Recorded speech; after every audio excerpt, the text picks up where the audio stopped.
The topic of discussion is HERG assay in safety pharmacology.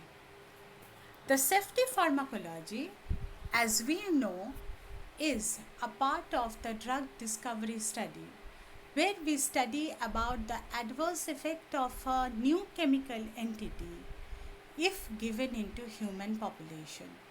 So after the preclinical study and before the toxicology study, it is a GLP study followed by ICH S7A guidelines. This study has been broadly divided into two categories. The Tier 1 study, which usually include the activity in the vital organs, that is CNS, CVS and the respiratory system. And in this vital organ, HERG assay is studied in the cardiovascular system. The second or the Tier 2 study are the supplemental studies and the follow-up studies. The supplemental study include those study other than the vital organs. For example, GI tract, the renal system. Here we get the data. And what are the follow-up studies? The follow-up studies means whenever we are going for core battery study, if we find any activity is shown over there and that activity is changing, for example, inactive photometer, there is reduced locomotion. Now, why there is reduced locomotion? To get a detailed idea about that activity, we go for the follow-up study. Now, the entire safety study nowadays has been done in three phases. First is been done in three phases. What are they? First is your front loading studies. Now this front loading study are the non-GLP study. Most of the pharmaceutical companies run these studies both in silico, in vitro, so that if no data is found, they try to escape the GLP study because GLP is both cost effective and time consuming. Now, and then after that what they do is they go for the GLP studies, and this GLP study are the first comes the core battery study and then comes the investigative study including the supplemental and the follow-up studies. Now we directly go into the HERG assay. Now HERG, what is this HERG? As the name itself suggests that HERG is human ether go related gene. From where did this gene come? There is that in this gene is actually found in Drosophila. Now when ether was given to this gene, it caused mutation of the gene in Drosophila and there was shaking of the legs in the Drosophila.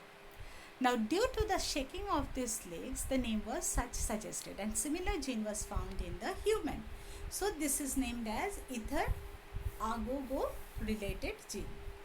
The nomenclature is KCNH2 and this gene encodes for HERG channel. Now what is this HERG channel, students? The HERG channel are the voltage gated potassium ion channel. You were aware that there are multiple voltage gated channels are there, of which this is the potassium ion channel. It has 4 subunits and each unit has a 6 transmembrane domain. They are widely distributed as I have already listed, and they are of 3 types: ERG1, ERG2, ERG3, and ERG1 is present in the brain.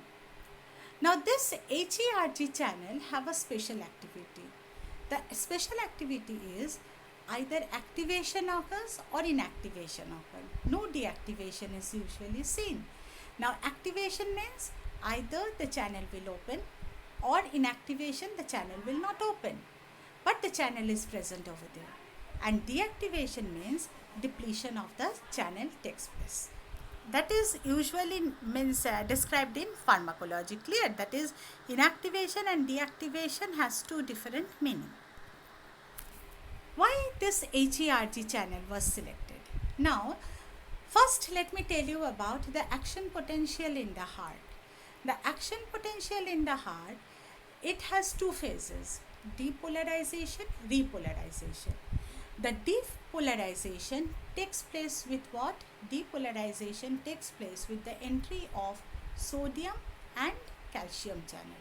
And in that condition, the contraction of the heart occur, or the working condition of the heart is observed. What is repolarization? Repolarization is, that is, the positive charge reduces inside the heart by opening of the ion channel. Which ion channel opens?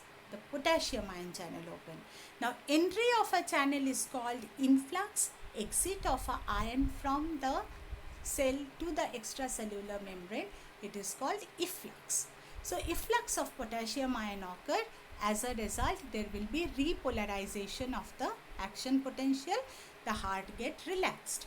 And if there is a reduced function of HERG channel, that means there are certain problem in the HERG channel, what happens then?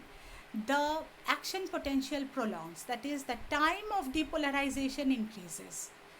Whenever it happens, the arrhythmia arises, and arrhythmia leads to tachycardia. Especially ventricular arrhythmia leads to tachycardia and ultimately leads to torsades de pointes. What is this torsades de pointes is? There is twitching of the peaks in the ECG. Now, this ventricular action potential, whenever increases, a very common term is there, the QT interval prolongs. Now, what is this QT interval? Let us clear with the ECG. So, this is the electrocardiogram, if we see, and this electrocardiogram, here there are few points in the electrocardiogram. What are those points? P, Q, R, S and T, of which P is related with the atrium contraction. Fine. Their depolarization of the atrium occur. Q, R, S and T are related with the ventricular contraction and relaxation. In Q, R, S, there is depolarization of the ventricle, contraction in the ventricle occur. In the T, there is repolarization due to opening of the potassium ion channel. Potassium moves out of the cell and there is relaxation of the cell. Now, what we were saying, if I think it's clear to you, electrocardiogram. Now, I am telling you what we were saying previously, that if there is a problem in the T wave, that means repolarization is not working or opening of potassium ion channel is not taking place, then what will happen? This part that is starting over here shifts here. That means you are getting a depolarized state for a longer period of time. If depolarization is for a longer period of time, then what will happen? The contraction increases in the heart. If there is increased contraction, there will be tachycardia or arrhythmia occurs. Clear to you? Now, depending upon this, the assay of HERG has been done by 4 basic methods. First is electrophysiology method. In electrophysiology, or we study the membrane potential. Now, I think you all are aware that the change in the charge in the membrane changes the membrane potential. Now, whenever there is depolarization, the positive charge increases, so the membrane potential is of one type. Whenever the potassium ion channel will open, efflux of the potassium ion channel will remove the potassium from the cell, there will be different membrane potential. Clear? So, when I am giving a test compound and it is removing the potassium ion channel from the cell, that is indicating that whether there is repolarization or not. The second type of assay is the flux assay. Now, till now what we were discussing, depolarization, repolarization, and in between we said ions are entering, ions are moving out. Ions are entering, it is influx. Ions are moving out of the cell, it is efflux. And here we study the efflux of potassium ion. How do we study? We are not measuring the potassium ion channel. We are combining the potassium ion with a radioactive substance, that is rubidium ion. Now we are mixing the cell with rubidium ion for overnight. After 24 hours, we do what? We add the high concentration of potassium solution extracellularly. Now I give the test compound. Now if the test compound opens the potassium ion channel or activates the potassium ion channel, potassium ion along with rubidium will move out of the cell. So that will indicate that how much rubidium is coming out if we measure by the radioactive tracer or the flame atomic absorption spectrometry. We can measure the quantity and for the time period of the coming out of the potassium ion. The next method is the fluorescence based ion, and in fluorescence based ion we use two different types of cell lines. Specifically we use, one is the human embryonic kidney cell and the other is Chinese hamster ovary cell lines, because they are very stable. And in fluorescent what we do, we give the fluorescent dye into the cells or the cell line, you can say. What we do, we are giving the compound, test compound now. After giving the test compound, whenever the potassium ion channel will open, then what happens? The potassium ions along with the fluorescent will come out. So we can measure, measuring the intensity of the fluorescence, we can say that how much of the ion is coming out and for how long the ion channel is open, whether there is repolarization condition or not. But there is a problem in this study. What is the problem? Now if you have studied about fluorescence dye, they have a typical activity. That activity is, suppose a compound acts with the fluorescent dye. It has, some of them, what they do is, they reduce the intensity of the fluorescence dye. And here lies the problem. What is the problem then? That suppose I am giving the test compound, it is absorbing the fluorescent dye. Then what it will do? Total amount of intensity or the fluorescence intensity that we are measuring is not 100%. That is, it is not the maximum. As it is not the maximum, we cannot get the idea about how much of the ion is coming out or whether it is actually in a proper repolarized state or it is not in the repolarized state. So the data sometimes is not accurate. Fine. And the last assay, let us discuss, it is the binding assay. And it is the very easy assay as you know about radioimmunoassay. Here what we give is a radio-labeled compound and radioligand bioassay actually. We give the radioactive compound, we put it inside the cell, the ion channel if opens, then the radioligand will go and bind to the ion channel. If it does not open, it will not bind.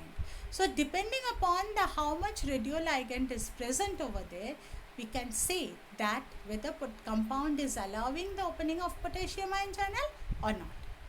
But all these four methods are very costly, and we have already said that in this entire method of the assay method, when we go for as it is very costly, so we try to reduce the cost in the drug discovery. So nowadays in silico methods where QSAR studies using HERG blockers are taken. Thank you. Now to revise this chapter, I have given some few questions. You can solve those questions and you can find out that whether means it is okay for you, whether you can understand it. And for your information, I have given you certain references so that you can study further for the safety pharmacology and HERG assay. Thank you.